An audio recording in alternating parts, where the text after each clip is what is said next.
Chapter का नाम है क्या है? Chemical bonding. टॉपिक है हमारा प्रॉपर्टीज ऑफ पॉली बॉन्ड। इसमें हम लोग सबसे पहले देख लेते हैं छोटा छोटा सा टॉपिक जो समझने लायक है। इसमें हम देखेंगे सबसे पहले बॉन्ड एनर्जी कि कौन सा बॉन्ड है उसमें हमारा कितना एनर्जी लगता है। चलो ध्यान से समझेंगे इसको। बॉन्ड एनर्जी, इसको कुछ हम इस तरह से समझा दें। मान के चलिए कि ये हमारे पास में दो पेन है। इस पेन पे अगर आप एक रबड़ लगाते हैं, समझ पा रहे हैं मेरे कहने का मतलब? कितना रबड़ लगाते हैं? एक रबड़। तो इसका जो स्ट्रेंथ है वो थोड़ा सा क्या होगा? कम होगा। किसकी अपेक्षा में? इसमें दो रबड़ लगाएंगे उसकी अपेक्षा में। अगर हम इसमें और एक रबड़ लगा दिए, तीन रबड़ लगा दिए, तो इसका जो हमारा बॉन्ड एनर्जी है वो क्या हो जाएगा? ज्यादा स्ट्रॉन्ग हो जाएगा। मेरा समझ में आ रहा होगा बात? आपने एक रबड़ में इसको लपेटा तो ये दोनों को जोड़ने वाला का स्ट्रेंथ क्या होगा? थोड़ा सा कम होगा। किसका अपेक्षा में? दो या तीन का अपेक्षा में। तो सबसे ज्यादा बॉन्ड यहां पे है वो किसके साथ होता है? बोलो, सबसे ज्यादा बॉन्ड कब आएगा? आप इसको तीन बार बांधे तो उसमें सबसे ज्यादा एनर्जी आएगी। अगर इसको दो बार बांधे तो उससे थोड़ा सा कम एनर्जी, एक बार बांधे तो सबसे कम एनर्जी। तो आपने क्या देखा कि जो बॉन्ड एनर्जी होती है उसमें से, यानी कि जो सिंगल बॉन्ड होता है, क्या होता है? सिंगल जो बॉन्ड होती है उसमें सबसे कम एनर्जी होती है। समझ में आ गया? इससे ज्यादा एनर्जी किसमें होता है? डबल बॉन्ड में होता है। और इससे भी ज्यादा एनर्जी आपका किसमें होता है? ट्रिपल बॉन्ड में होता है। चलिए आप इसको सिंबल में भी रिप्रेजेंट कर सकते हैं। मान के चलिए ये हमारा सिंगल बॉन्ड है। सिंगल बॉन्ड का सबसे कम एनर्जी, इससे ज्यादा डबल बॉन्ड का, और इससे ज्यादा ट्रिपल बॉन्ड का एनर्जी होता है। समझ में आ गया होगा आपको बॉन्ड एनर्जी किसको कहते हैं? सिंपल सी भाषा है ना, ये आप समझ पाए होंगे कि इसको आप एक रबड़ से बांधते हैं तो ये क्या होगा? इसका एनर्जी कम होगा यहाँ पे। इसको दो बार बांधते हैं तो और थोड़ा सा ये स्ट्रॉन्ग से बंधाएगा। तीन बार बांधते हैं तो इसमें और स्ट्रॉन्ग से ये क्या होगा? बॉन्ड मेकिंग करेगा। समझ पा रहे हैं? तो इसी तरह से बॉन्ड एनर्जी सबसे ज्यादा किसका होता है? ट्रिपल बॉन्ड का। इससे कम किसका होता है? डबल बॉन्ड का। इससे सबसे कम किसका होता है? सिंगल बॉन्ड का होता है। क्लियर हो गई बात? चलिए अब इसी के बाद में हम दूसरा भाषा से समझते हैं इसको। इसका बॉन्ड लेंथ किसको कितना होता है इसमें बॉन्ड लेंथ। चलिए ध्यान से देखिएगा कि अब किसी चीज को बांधे, मान के चलिए कि एक पेपर आपने रोल किया, ठीक है? तो उस पेपर में अगर एक रबड़ आप चढ़ा दिए तो वो पेपर जैसा का तैसा है, वो दबेगा नहीं। समझ में आया? अगर उसी रबड़ को अगर आप और एक बार मोड़ के उसी को बांध दिए तो वो थोड़ा सा उसको क्या करेगा? सिकुड़ाएगा। सिकुड़ेगा या नहीं? उसको और एक बार खींच के तीन बार बांध दिए तो पूरा तरह से सिकुड़ जाएगा। तो आपने क्या देखा कि जब आपने एक बार रबड़ डाला था तो उसका लंबाई क्या था? ज्यादा था। ज्यादा था या नहीं था? दूसरा डाले तो थोड़ा सा वो सिकुड़ा। तीन बार किए तो पूरी तरह से सिकुड़ गया। तो आपने क्या सीखा कि सबसे ज्यादा बॉन्ड लेंथ किसका होता है? सिंगल बॉन्ड का। यानी कि बॉन्ड लेंथ सबसे ज्यादा किसका होगा? सिंगल बॉन्ड का। इससे कम किसका होगा? डबल बॉन्ड का। और इससे कम किसका होगा? ट्रिपल बॉन्ड का। ये बॉन्ड लेंथ होती है। समझ में आ गया?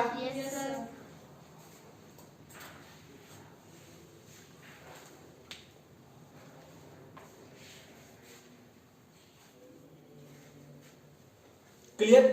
तीसरा नंबर में समझिए इसको, रिएक्टिविटी, क्रियाशीलता कि कौन सा बॉन्ड में क्या रिएक्टिविटी होती है। चलिए अब यहां पे समझने से पहले, रिएक्टिविटी को समझने से पहले आपको हम बता दें कि जहां पे हमारा ये सिंगल बॉन्ड होता है उसमें केवल सिग्मा बॉन्ड होती है। क्या बॉन्ड होती है? सिग्मा बॉन्ड होती है। क्लियर हो गया? अगर डबल बॉन्ड हो तो इसमें सिग्मा बॉन्ड भी होती है और पाई बॉन्ड भी होती है। चलिए अगर ट्रिपल बॉन्ड हो तो इसमें दो पाई बॉन्ड होती है और एक सिग्मा बॉन्ड होती है। चलिए हम दिखाने के लिए दिखा देते हैं। ऊपर वाला को पाई बॉन्ड और नीचे वाला को भी क्या मान लेते हैं? पाई बॉन्ड, और बीच वाला को क्या मान लेते हैं? Sigma bond. अब इसकी स्ट्रेंथ की बात करें तो सिग्मा बॉन्ड से कहीं कम स्ट्रेंथ किसका होता है? पाई बॉन्ड का होता है। पाई बॉन्ड क्या होती है? जल्दी टूट जाती है। तो रिएक्शन के लिए क्या होता है कि जो जल्दी टूटेगा वो ज्यादा जल्दी रिएक्शन करेगा। क्या समझ पा रहे हैं? जो बॉन्ड जल्दी टूटेगा वो जल्दी क्या करेगा? रिएक्शन करेगा। तो सोचिए इस ट्रिपल बॉन्ड में क्या है?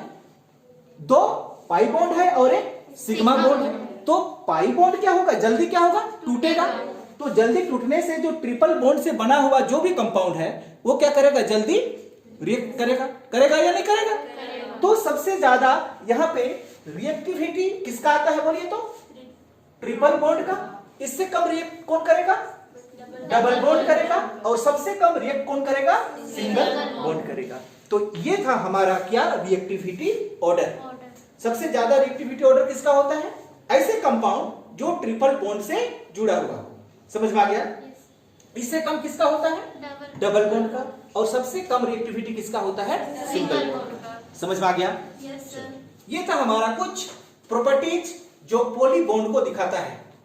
पॉली बॉन्ड की जगह में आप मल्टी बॉन्ड भी बोल सकते हैं, सिर्फ ये समझने के लिए आती है बात। चलिए ध्यान से देखिए, बताते हैं आप लोगों को।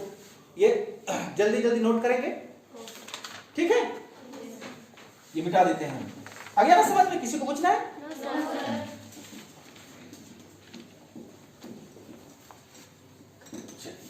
अब अगर आप बॉन्ड समझ गए होंगे तो आसानी से किसी का भी क्या स्ट्रक्चर आप ड्रॉ कर सकते हैं। यहां पे हम कुछ एग्जांपल उठा लेते हैं। चलिए ध्यान से देखिएगा। ये एग्जांपल, सपोज दैट हम यहां उठा देते हैं क्या? कार्बन डाइऑक्साइड, ठीक है? यहां पे कार्बन है तो आपने लेविस डॉट सिंबल सीख रखा है? सीखे हैं क्या? तो कार्बन का लेविस डॉट सिंबल हमारा 1 2 3 4 होता है। क्लियर हो गया? ऑक्सीजन हमारे पास कितना है? 2 है। एक ऑक्सीजन इधर, एक ऑक्सीजन इधर। ऑक्सीजन का लेविस डॉट सिंबल क्या होगा? 6 होता है ना? तो 1 2 3 4 5 और क्या हो गया? 6। इस ऑक्सीजन का भी वही होगा, 1 2 3 4 5 6। क्या समझ पाई बात को?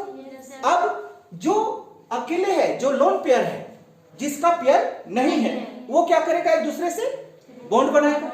समझ पा रही होगी? तो ध्यान से देखिए, तो ये वाला इससे जुड़ सकता है और ये वाला इससे जुड़ सकता है। उसी तरह से चलिए हम इधर का को पेयर कर देते हैं ताकि समझने में आसानी हो। ये हमारा लोन पेयर बचा हुआ है। ये किससे जुड़ा? इससे जुड़ सकता है और ये इससे जुड़ सकता है। क्लियर हो गई? तो आपने क्या देखा यहाँ पे? ऑक्सीजन डबल बॉन्ड के साथ में किसके साथ जुड़ा हुआ है? कार्बन के साथ। इधर भी डबल बॉन्ड से किसके साथ जुड़ा हुआ है? ऑक्सीजन के साथ। क्लियर हो गया? अब जो हमारा साझा नहीं करता है उसको इस तरह से लोन पेयर कर देंगे, जिसका जो साझा नहीं करता है। जो अनपेयर इलेक्ट्रॉन्स है वो क्या की? साझा है। यहां पे कोई भी हमारा लोन पेयर नहीं बाकी है। इधर क्या है? 4। समझ में आया? तो ये किस तरह का बॉन्ड है? Double bond.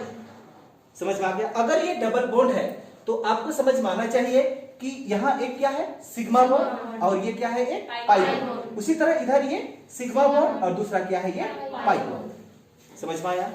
तो आप बाकी कोशिश करके देख सकते हैं। मान के चलिए पहला नंबर में क्या आप CH4 का बना सकते हैं? क्या बन पाएगा ये? दूसरा आप C2H6 का बना सकते हैं? बना पाएंगे क्या?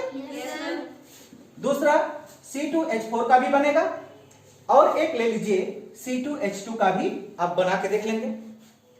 क्लियर हो गया? किसी का भी बनेगा, किसी का भी। इवनली मान के चलिए हम यहां पे लिख दें CH3CHO लिख देते हैं, तब भी हमारा ये क्या बनेगा? लेविस डॉट सिंबल से हम इसका बॉन्ड को जान सकते हैं कि कहां पे हमारा डबल बॉन्ड है, कहां पे सिंगल बॉन्ड है। क्लियर हुई बात? चलिए हम बाकी ये सब तो इजीली है। हम ये दो को दिखाते हैं आपको, इसको बना के दिखाते हैं और इसको बना के दिखाते हैं। क्लियर हो गया? चलिए सबसे पहले यहाँ पे कार्बन की संख्या क्या है? 2। तो हमने 2 कार्बन यहाँ पे लिया। इसका लेविस डॉट सिंबल आपको पता है इस तरह से। चलिए क्लियर? हाइड्रोजन कितना है? हाइड्रोजन 2 है, मतलब एक हाइड्रोजन इस कार्बन के लिए और एक हाइड्रोजन इस कार्बन के लिए। क्लियर हो गया? हाइड्रोजन का जो वैलेंसी होती है वो 1 होती है, तो ये सिंगल बॉन्ड से जुड़ा और ये सिंगल बॉन्ड से जुड़ गया। अब तो कुछ नहीं है, तो क्या करेगा, ये कार्बन इससे जुड़ेगा, इस कार्बन के लिए ये दोनों इलेक्ट्रॉन एक जगह मिलेगी तो सिंगल बॉन्ड बनेगा। यहां से ये मिला और यहां से ये मिला। अब क्या देखिए, H single bond C, triple bond C, single bond H। समझ में आया होगा? आप ध्यान से देखिए तो ये सिंगल बॉन्ड है मतलब सिग्मा, ये ट्रिपल बॉन्ड है मतलब कोई तो ये नहीं मान सकते हैं कि ऊपर और नीचे वाला ही पाई है, लेकिन कोई दो क्या होगा हमारा पाई बॉन्ड होगा, एक सिग्मा बॉन्ड होगी और ये क्या होगी सिग्मा बॉन्ड होगा। समझ में आया?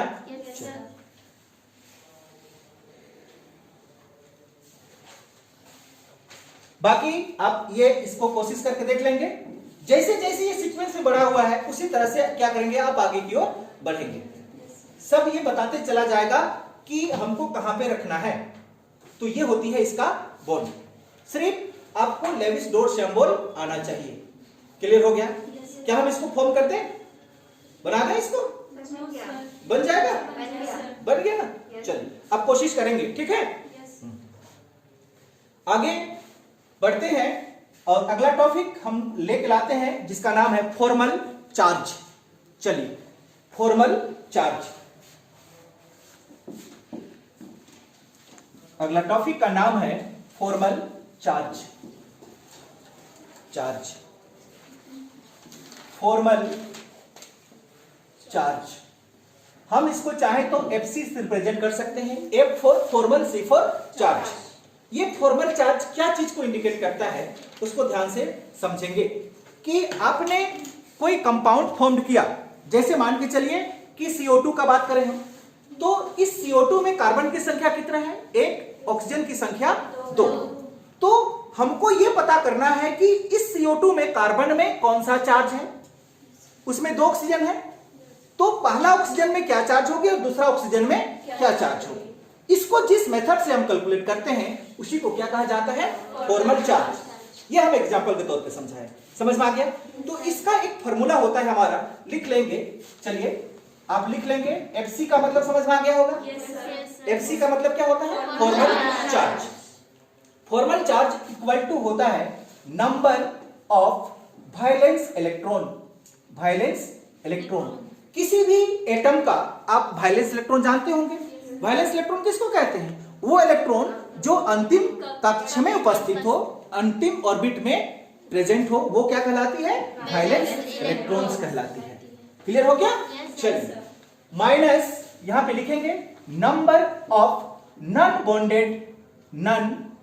बॉन्डेड इलेक्ट्रॉन्स, यानी कि वो इलेक्ट्रॉन जो बॉन्ड नहीं बनाया। समझ में आ गया? वो उसका भी हम यहां पे लिखेंगे। चलिए फिर आगे क्या होगा हमारा? फिर क्या लिखेंगे? Minus number of bonded electrons bye 2। ये फार्मूला बन के आती है।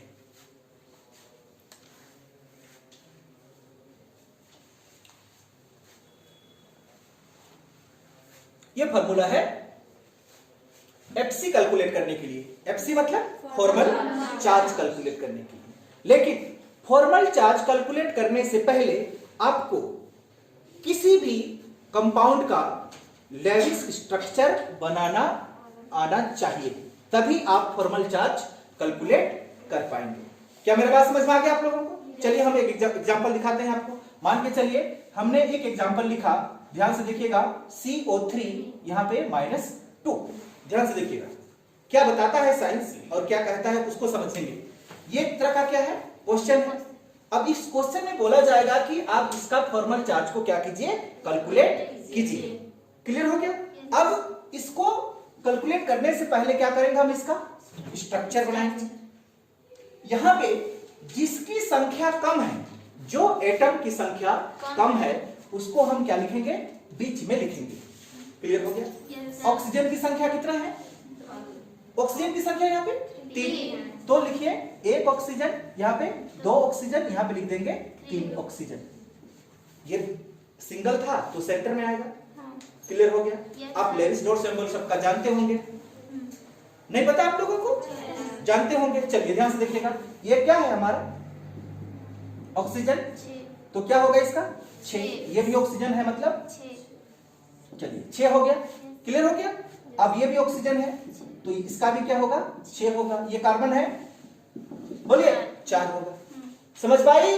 चलिए अब यहां पे क्या होगा कि इसका भी 8 पूरा होना है, इसका भी 8 पूरा होना है, सबका क्या होना है 8 पूरा होना है।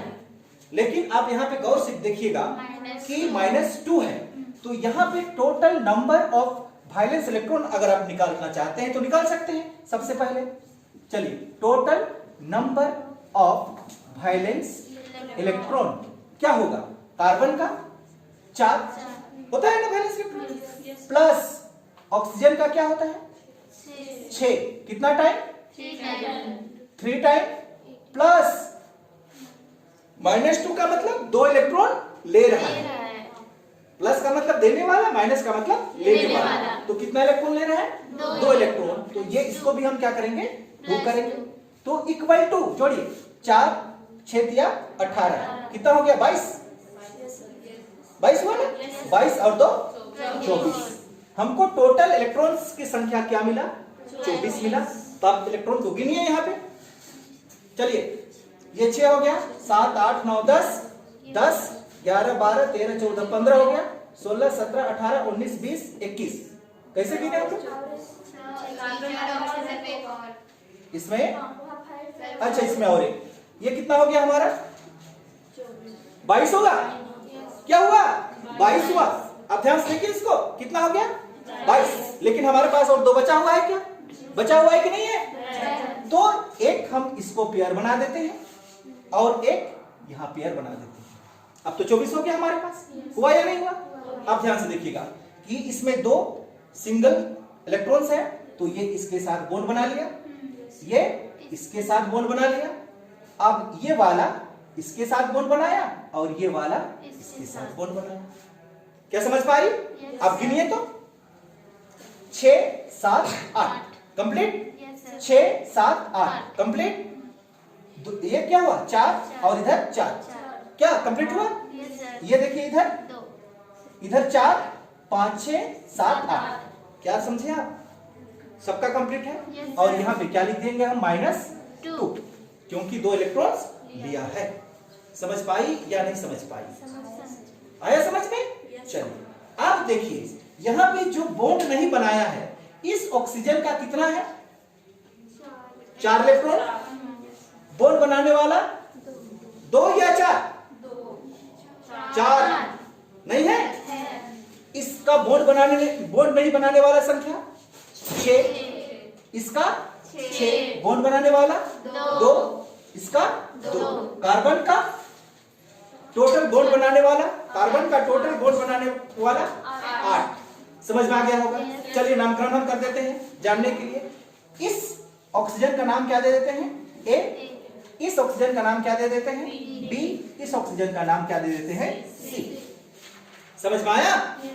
चलिए अब निकालते हैं हम यहां से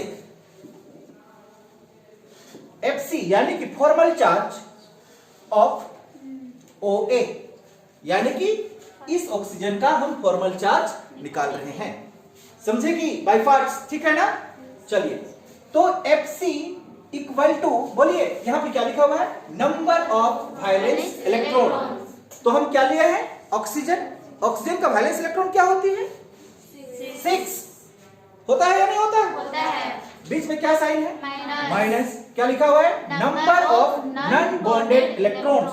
हम ये वाला ऑक्सीजन उठाए हैं, तो इसमें कितना इलेक्ट्रॉन जो नॉन बॉन्डेड है, बोलिए जल्दी 4। तो यहाँ पे क्या लिखेंगे 4, फिर बीच में क्या साइन है minus. Number of bonded atom, कितना एटम बॉन्डेड है यहाँ 1 2 3 4। तो क्या लिखे हम 4 फिर बाय 2। क्या आप इसको सॉल्व कर पाएंगे? Yes sir. बोलो, ये 2 से कट जाएगा। क्या मिला हमको Fc इक्वल टू 6 माइनस, ये माइनस में आया 4 और 2 6 इक्वल टू 0। इसका मतलब ये हुआ कि इस ऑक्सीजन में किसी भी प्रकार का कोई चार्ज नहीं है। समझ पाए क्या? Yes sir. क्लियर हुआ? Yes sir. चलिए आगे देख लेते हैं। ये दूसरा FC ऑफ कार्बन का निकाल लीजिए। किसका निकाल रहे हैं हम लोग? कार्बन का। तो FC इक्वल टू, बोलिए क्या फॉर्मूला आएगा? नंबर ऑफ वैलेंस इलेक्ट्रॉन किसका? कार्बन का। क्या होती है? 4। बीच में क्या sign? Minus. Number of non bonded electron, क्या इसका कोई ऐसा बॉन्ड है जो बॉन्ड नहीं बनाया हो? कोई नहीं है, तो क्या लिखेंगे इस जगह? 0। बीच क्या है? माइनस। क्या लिखा हुआ है? नंबर ऑफ बॉन्डेड एटम कितना है? कोई ये बॉन्ड बनाया है? 8। 1 2 3 4 5 6 7 8। क्या लिखेंगे? 8। फिर क्या लिखेंगे? 2। चलिए इसको सॉल्व कीजिए। फिर से ये क्या हो जाएगा? 4। 4 माइनस 4 इक्वल टू 0, यानी कि अभी भी इस कार्बन पे कोई भी चार्ज नहीं है। समझ पा रही होगी मेरा बात? क्लियर हो गया? चलिए ऊपर हम किधर इसको दिखाते हैं आपको। आप इतना सा नोट कर लिए क्या? चलिए जल्दी नोट करेंगे। आ रहा है समझ में? किसी को परेशानी है? चलिए यहां यहीं पे हम देख देते हैं। फॉर्मल चार्ज ऑफ, इसको निकाल देते हैं ऑक्सीजन। कौन वाला ऑक्सीजन को? बी वाला ऑक्सीजन को। ठीक है ना? तो FC यानी कि फॉर्मल चार्ज इक्वल टू, फिर फॉर्मूला लगाइए। क्या लिखा हुआ है? नंबर ऑफ वैलेंस इलेक्ट्रॉन किसका? ऑक्सीजन का। क्या होता है? 6। फिर क्या साइन है? माइनस। क्या लिखा हुआ है? Number of non bonded electron कितना? 4। गिनिए। 2 4 6। क्या लिखेंगे? 6। फिर माइनस नंबर ऑफ, जल्दी बोलिए, नंबर ऑफ बॉन्डेड इलेक्ट्रॉन। कितना इलेक्ट्रॉन बॉन्ड है? 2 बाई 2। तो ये 2 से 2 कैंसल। क्या बचा? 0 बचेगा। 1 बचता है। 2 से 2 को काटेंगे तो 1 बचेगा। अब ध्यान से देखिएगा, ये माइनस है और ये भी क्या है? माइनस। तो इसका फाइनली आपका फॉर्मल चार्ज क्या आया? 6 माइनस माइनस 6 और minus 1 minus 7 equal to minus 1। देख रहे हैं इसमें नेगेटिव चार्ज है। इसका इस ऑक्सीजन पे कितना चार्ज है? माइनस चार्ज है। क्लियर हो गया? चलिए फाइनली हम इसको मिटा देते हैं और अब निकालते हैं फॉर्मल चार्ज ऑफ ऑक्सीजन किसका? सी का। FC इक्वल टू आपको पता चल गया है। बोलिए 6 minus number of non bonded electron कितना? 6। फिर minus number of bonded electron 2 by 2। तो क्या मिला हमको? ये से ये कैंसल, 1 बाकी है। तो FC equal to 6 minus 7 equal to minus 1। तो ध्यान से देखिएगा, इसमें आपको कैसे चार्ज दिखाई दिया?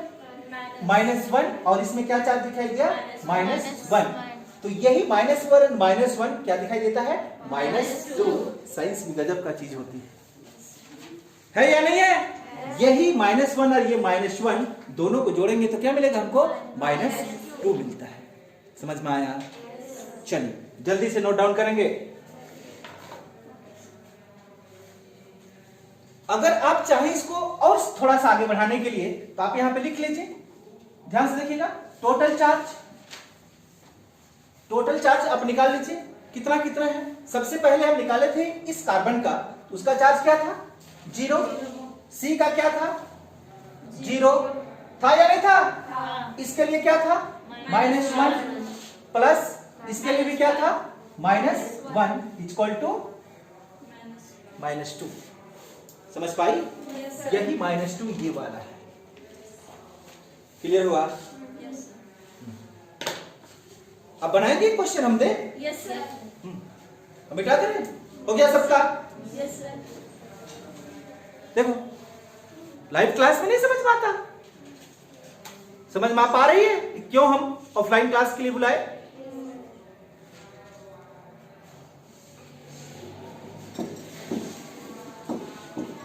चलिए कुछ क्वेश्चंस यहां पे है, आप क्वेश्चन बनाएंगे।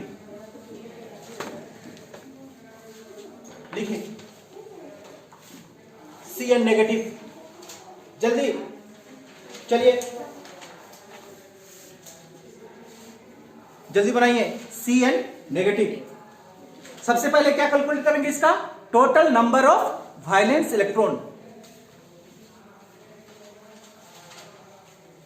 और फॉर्मल चार्ज कैलकुलेट कीजिए।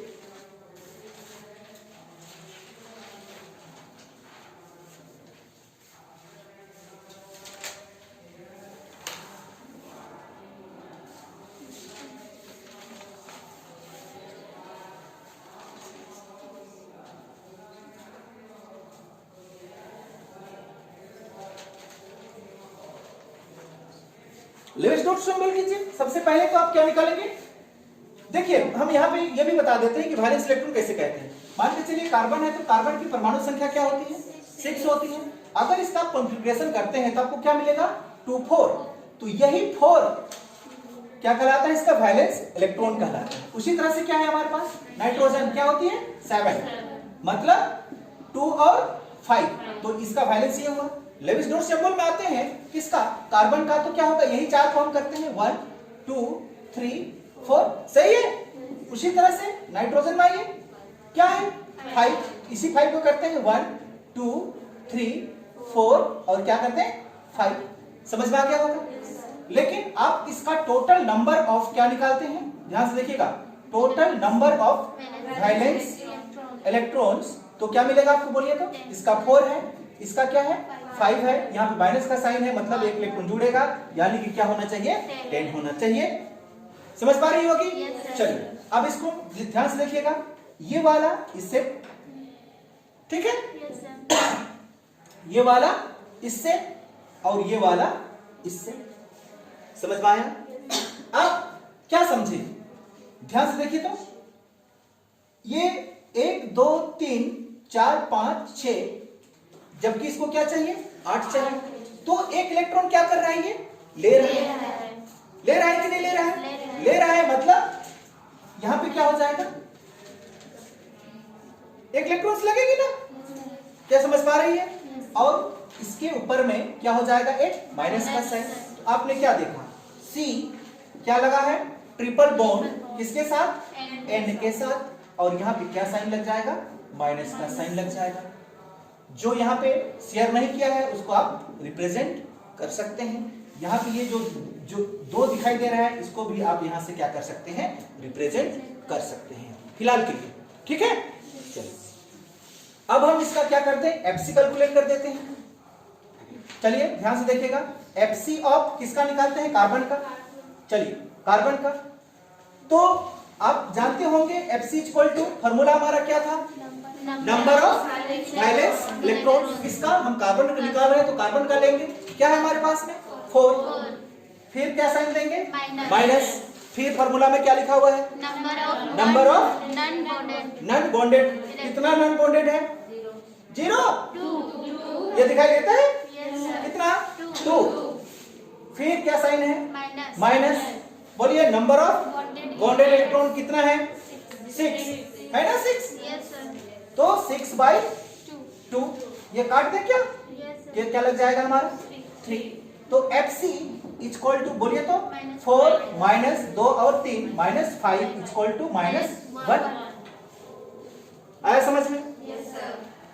दूसरा आप निकाल लीजिए किसका, FC ऑफ नाइट्रोजन का निकालिए।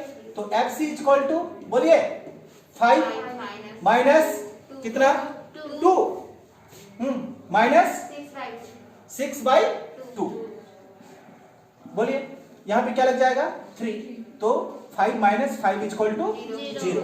तो आप यहां पे ये पता लगाए कि ये माइनस जो 1 है वो किसके लिए है, किसके लिए है, कार्बन के लिए है, यानी कि इस कार्बन पे हमारा माइनस चार्ज है। समझ में आ गया।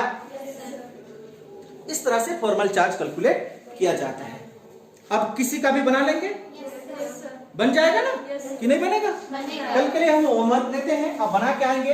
ये क्वेश्चन रहा हमारा, आप कल ओजोन का बना के लिख लाएंगे, O3। इसमें 3 ऑक्सीजन है क्या, नहीं है। तो इस 3 ऑक्सीजन में किसी में प्लस चार्ज होगा, किसी में माइनस चार्ज होगा, और कोई न्यूट्रल भी हो सकता है। तो आप कैसे इसको बना पाएंगे, जब आप इसका लेविस डॉट सिंबल कीजिएगा, करके इसका स्ट्रक्चर बनाएंगे और फॉर्मल चार्ज कैलकुलेट करेंगे, तब पता चलेगा आपको इसमें कितना चार्ज है, कौन सा ऑक्सीजन पे। A B C करके स्ट्रक्चर बनाएंगे, फिर उसका फॉर्मल चार्ज कैलकुलेट करेंगे। समझ में आ गया? चलिए,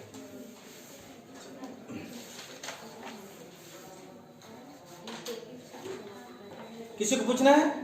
आया तुमको समझ में? ये बनेगा? बनेगा ना?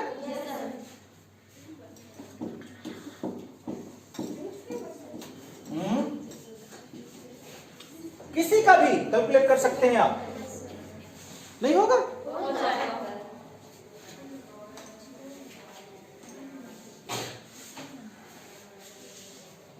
अब ये भी कर सकते हैं।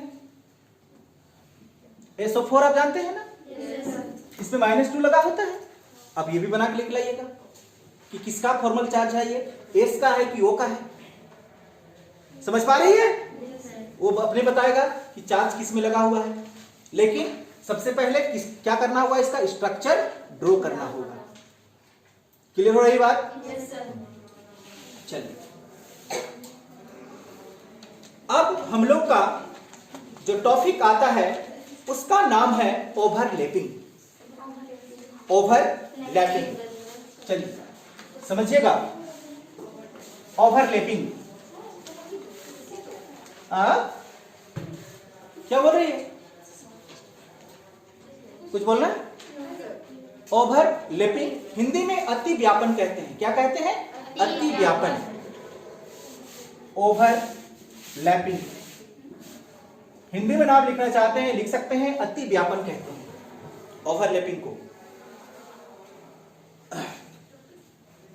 ये टॉपिक का नाम है ओवरलैपिंग।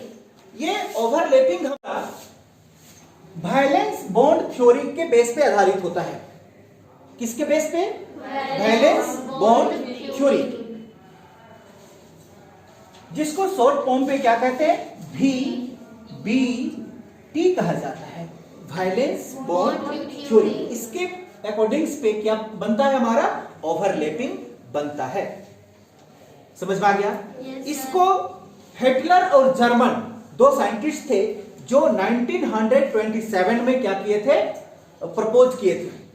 और उनका जो प्रपोज किया हुआ थ्योरी था उसको मॉडर्न थ्योरी में कन्वर्ट किया, जिसका नाम था पाउलिंग और साल्टर, जो किए थे 1913 में। अगर आप लिखना चाहते हैं तो लिख सकते हैं, अगर नहीं लिखना चाहते हैं तो छोड़ सकते हैं। फिलहाल हम समझते हैं किसको ओवरलैपिंग किसको कहते हैं, उसको समझ में आ गया? चलिए, और यहां पे हम समझा देते हैं कि किसी का कोई एटम्स का ऐसा ऑर्बिट जो आधा भरा हुआ हो। समझ में आ गया? किसी एटम का ऐसा ऑर्बिट जो क्या हो? आधा भरा हुआ हो, दूसरे एटम के आधा भरे हुए ऑर्बिट के साथ में क्या कर ले? कंबाइन कर ले, और उस कंबाइन से क्या किसका निर्माण होगा? बॉन्ड का निर्माण होगा। उसी को हम लोग क्या कहते हैं? ओवरलैपिंग कहते हैं। क्या समझ पाई? नहीं समझ में आया? किसी एटम का आधा भरा हुआ ऑर्बिट किसी दूसरे एटम के आधा भरे हुए एटम के साथ में क्या कर लेता है? साझेदारी कर लेता है, और साझा करने से दोनों के बीच में क्या किसका निर्माण होता है? बॉन्ड का निर्माण होता है। उसी को हम लोग क्या कहते हैं? ओवरलैपिंग कहा जाता है। समझ में आया? तो लिख लेते हैं हम लोग एक लाइन, ओवरलैपिंग किसको कहते हैं? लिखिएगा, half filled of valence shell, half filled यानी कि आधा भरा हुआ, समझ में आ रहा होगा? Half filled of valence shell of two atoms, दो एटम्स का आधा भरा हुआ valence shell, two atoms get overlap and form covalent bond.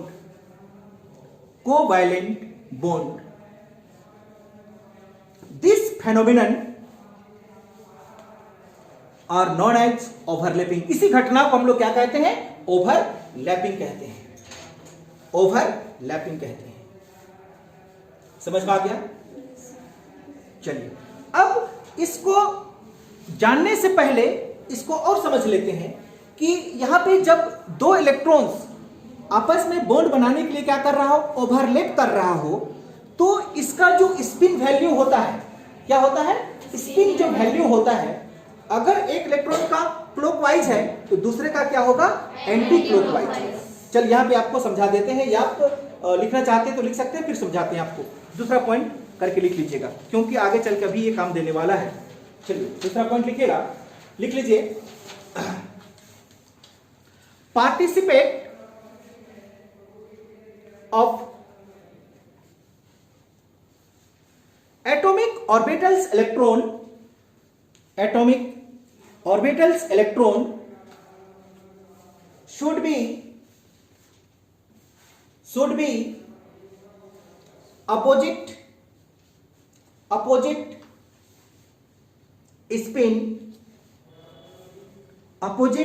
spin, then it can overlap।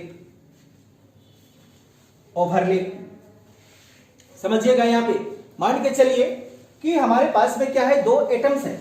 ये एटम का बाहरी ऑर्बिट है, समझ रहे हैं। तो इस एटम्स में क्या है, यहां पे एक इलेक्ट्रॉन्स है। फिलहाल आप एक इलेक्ट्रॉन्स को लेके चल रहे हैं, ठीक है।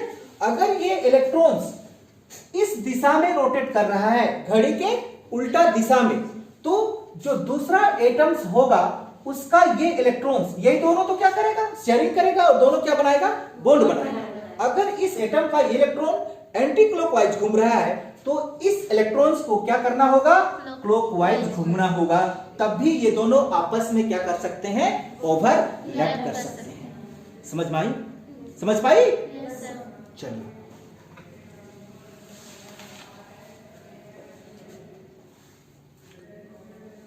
तीसरा इसका पॉइंट भी समझ लेते हैं। यहां पे आपको बता देते हैं कि ये जब ओवरलैप करती है, ओवरलैप करने का मतलब समझ में आ गया होगा, ये दोनों इलेक्ट्रॉन्स क्या करेंगे, आपस में बॉन्ड बनाएगी। तो ये दोनों जब ओवरलैप करती है उस समय एनर्जी रिलीज होता है। क्या रिलीज होता है, एनर्जी रिलीज होता है। तो इसको भी लिख लेते हैं, ड्यूरिंग द ओवरलैपिंग, यानी कि ओवरलैपिंग के दौरान, during the overlapping some amount of energy are released, some amount of energy are released.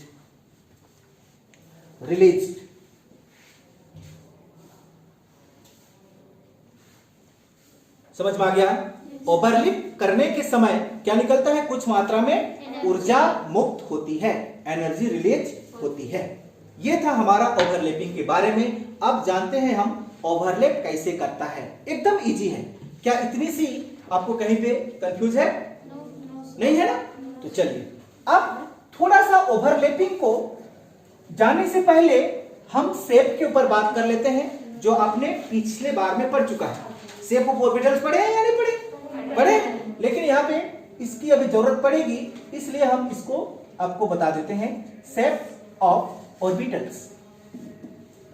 चलिए फिलहाल हमारे पास में एस ऑर्बिटल है। एस ऑर्बिटल का जो शेप होती है वो स्फीयर में होती है। कैसा शेप होता है इसका? स्फीयर शेप होता है। पी जो ऑर्बिटल्स होती है उसका कैसा शेप है? डम्बेल शेप है, ये इस तरह से। फिर डी ऑर्बिटल्स का डबल डम्बेल शेप है, पढ़े ना? डबल डम्बेल शेप का मतलब क्या हुआ? ये इस तरह से और इधर से भी इस तरह से, ये डबल डम्बेल है।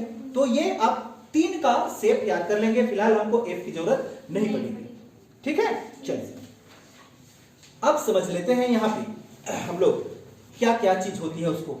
आपने इसको नोट डाउन किया? टाइप ऑफ ओवरलैपिंग, ओवरलैपिंग कितना प्रकार का होता है उसको भी आप देख लेते हैं, ठीक है? चलिए ओवरलैपिंग,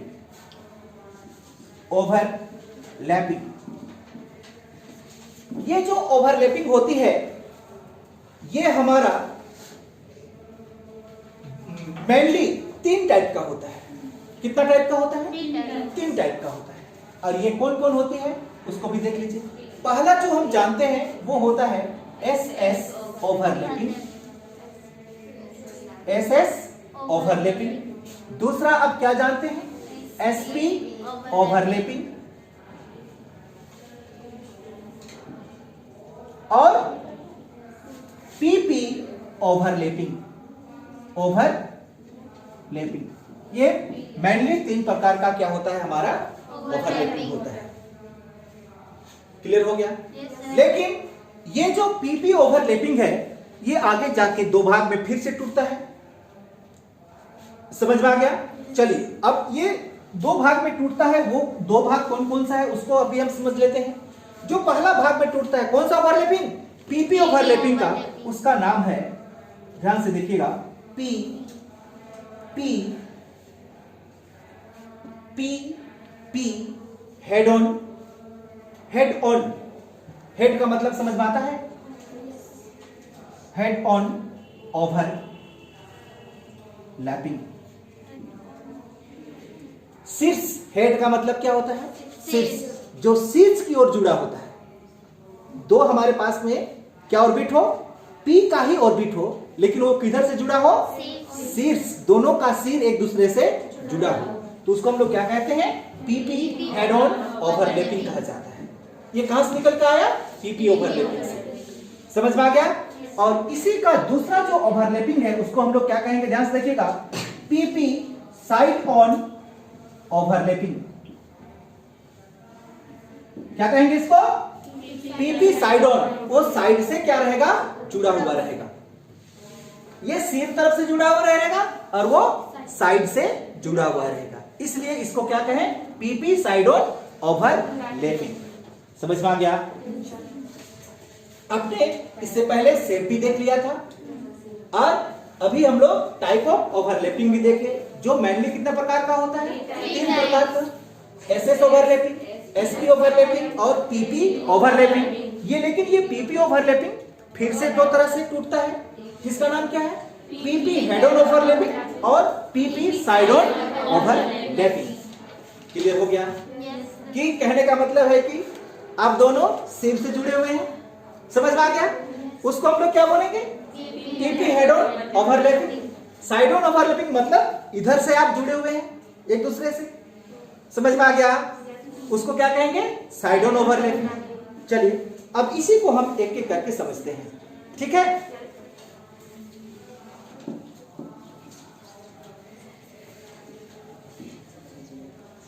चलिए पहला नंबर, फर्स्ट हमारा क्या था? S S overlapping. Overlapping, overlapping का हिंदी क्या जानती है? अति व्यापन। क्या कहते हैं? अति व्यापन। क्या आप इसका डेफिनेशन लिखना चाहेंगे या सीधे स्ट्रक्चर में आए हैं? लिखेंगे? चलिए लिख लीजिए, लिख लीजिए। When 2 half-filled s orbitals combines together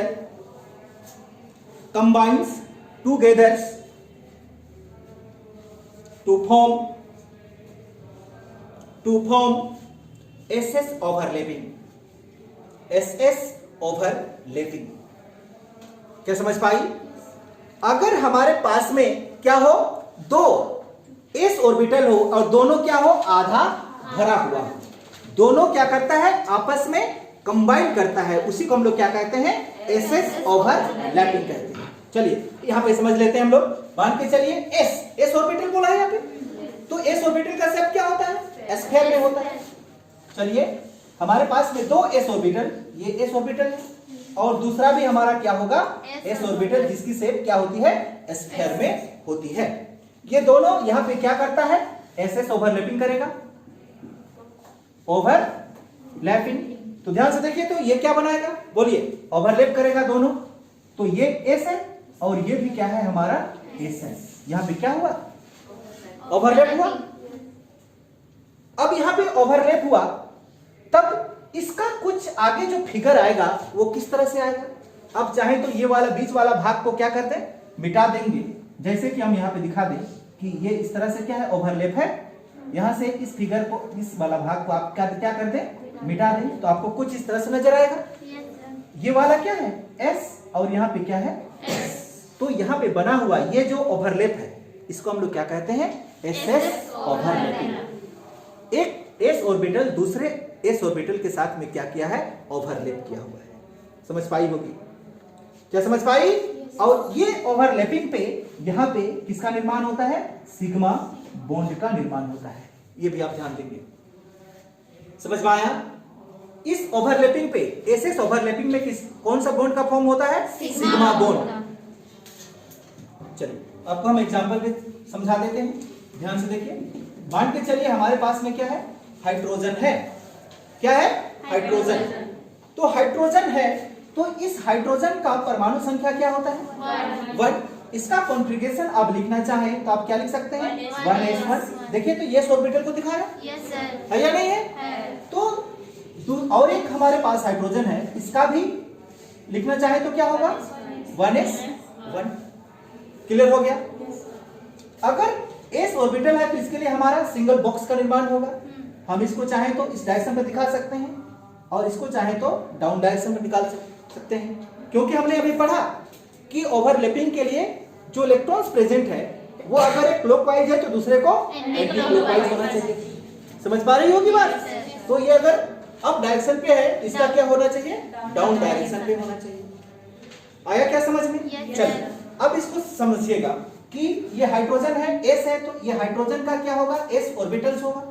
ये चलिए हाइड्रोजन का, जिसमें कितना इलेक्ट्रॉन प्रेजेंट है, 1 इलेक्ट्रॉन प्रेजेंट है।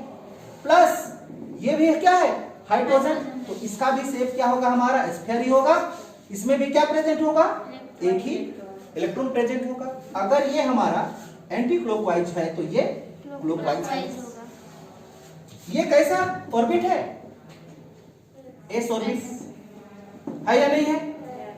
और ये भी एस ऑर्बिट है। H2 में ये भी क्या है, H है। ये दोनों यहां पे क्या करेगा, ओवरलैप करेगा। बोलिए, ओवरलैपिंग करेगा। तो क्या देखें आप कि ये हाइड्रोजन यहां पे है, इसका इलेक्ट्रॉन यहां है, दूसरा यहां पे इसका इलेक्ट्रॉन्स यहां पे है, ये भी क्या है, हाइड्रोजन। ये दोनों आपस में क्या बना लेगा, बॉन्ड बनाएगा या नहीं बनाएगा? और फाइनली ये कुछ दिखने में इस तरह से हमको फिर से दिखाई देगा। बोलिए, इस तरह से यहाँ पे क्या है, H, और यहाँ भी क्या है, H। लेकिन दोनों के बीच में क्या बॉन्ड बना रहेगा, सिंगल बॉन्ड। और सिंगल बॉन्ड को हम क्या कहते हैं, सिग्मा बॉन्ड। और इसी बॉन्ड को हम लोग क्या कहेंगे, एस एस ओवरलैपिंग कहेंगे। समझ पाई होगी? चलिए जल्दी से नोट डाउन करेंगे।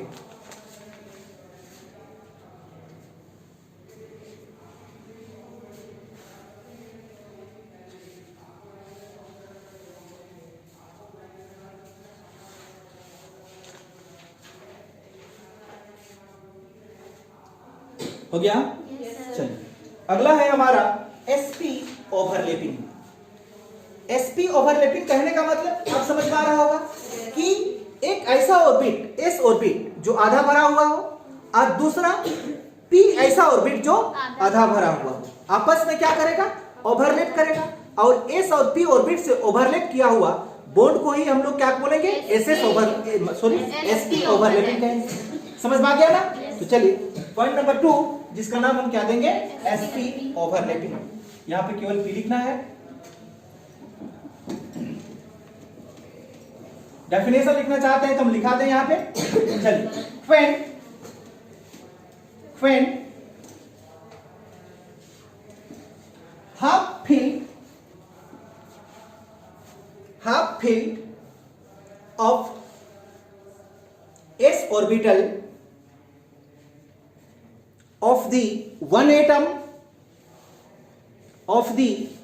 atom, एक एटम्स का आधा भरा हुआ s orbital, 1 atoms and half filled of p orbitals of another atoms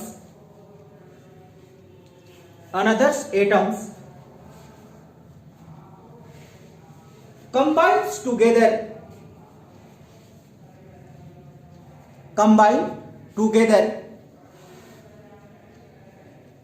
and form a bond known as sp overlapping. sp overlapping समझ में आ गया कि s ऑर्बिटल का आधा भरा हुआ पहला एटम्स का और दूसरा एटम्स का p ऑर्बिटल्स आधा भरा हुआ, दोनों आपस में क्या करेगा, कंबाइन करेगा, और कंबाइन करने से क्या बनाएगा, बॉन्ड का निर्माण करेगा। इसी को हम लोग क्या कहते हैं, sp ओवरलैपिंग कहा जाता है। समझ पाई क्या? चलिए ध्यान से देखिएगा, s ऑर्बिटल है, उसका मतलब इसका शेप क्या होना चाहिए, स्फीयर होना चाहिए। किसके साथ ये ओवरलैप करेगा, p के साथ। p का आपको शेप पता होगा, डंबल शेप है। ये क्या है हमारा p ऑर्बिटल, समझ पा रही होगी। यहां पे ये क्या करेगा, sp ओवरलैपिंग करेगा, ओवरलैपिंग। ध्यान से देखिए तो क्या होगा, ये वाला s ऑर्बिटल है और ये वाला p ऑर्बिटल है। क्या समझ पाई? ये वाला s है और ये वाला p है। यहां पे क्या हुआ, ओवरलैप हुआ। इस लेप में भी, ओवरलैप में भी हमारा किसका निर्माण होता है, सिग्मा बॉन्ड का निर्माण होता है। फिर से हम बताना चाहें कि ये बीच वाला भाग को अगर आप मिटा देते हैं तो आपको कैसे नजर आएगा, ये कुछ इस तरह से नजर आएगा। यहाँ थोड़ा सा दबा हुआ है लेकिन ऐसे कुछ फर्क नहीं पड़ने वाला है, आप नहीं दबाएंगे तो भी कोई दिक्कत नहीं है, ये इस तरह से नजर आएगा। और इसी को हम लोग क्या कहते हैं, sp ओवरलैपिंग कहा जाता है। चलिए समझ में आया, sp ओवरलैपिंग कहा जाता है। चलिए इसका एक एग्जांपल देखते हैं हम। ये क्या लिखा हुआ है, HF हाइड्रोजन परमाणु संख्या क्या होती है, 1। कॉन्फ़िगरेशन लिखेंगे 1, इसका ये हो गया। दूसरा क्या है, फ्लोरीन परमाणु संख्या, बोलिए 1s 2 2s 2 2p 5 है क्या, तो p है मतलब 3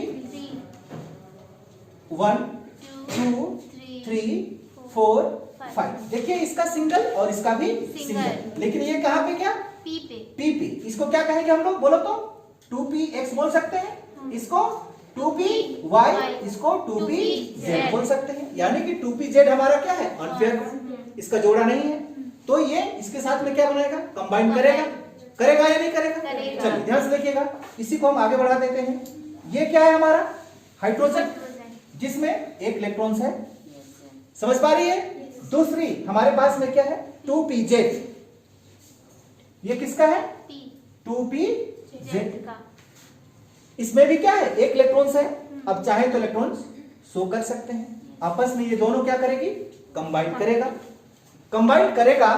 तो क्या मिलेगा आपको, ये कुछ इस तरह से मिलेगी, ये s ऑर्बिटल और ये p ऑर्बिटल, यहां पे इसका और यहां पे इसका था, ये दोनों बीच में आपस में क्या बना लेगा, बॉन्ड बनाएगा। समझ में आ गया। ये कैसा ऑर्बिट था, s, और ये क्या था, p। तो इसी को हम लोग क्या कहते हैं, sp ओवरलैपिंग कहा जाता है। फाइनली इसको बनाना चाहें तो आपको कैसे नजर आएगा, ये इस तरह से नजर आएगा, यहां पे थोड़ा सा ये, और इसी को हम लोग क्या कहते हैं, sp ओवरलैपिंग, जिसमें पाई बॉन्ड क्रिएट होती है, मतलब H सिंगल बॉन्ड F। समझ में आया, H सिंगल बॉन्ड F, इसका इस बॉन्ड का निर्माण होता है। हाँ बोलिए, क्या बोल रही है, हाँ सिग्मा बॉन्ड होगा ना, सिंगल बॉन्ड है मतलब, सिंगल बॉन्ड का मतलब क्या होता है, सिग्मा बॉन्ड।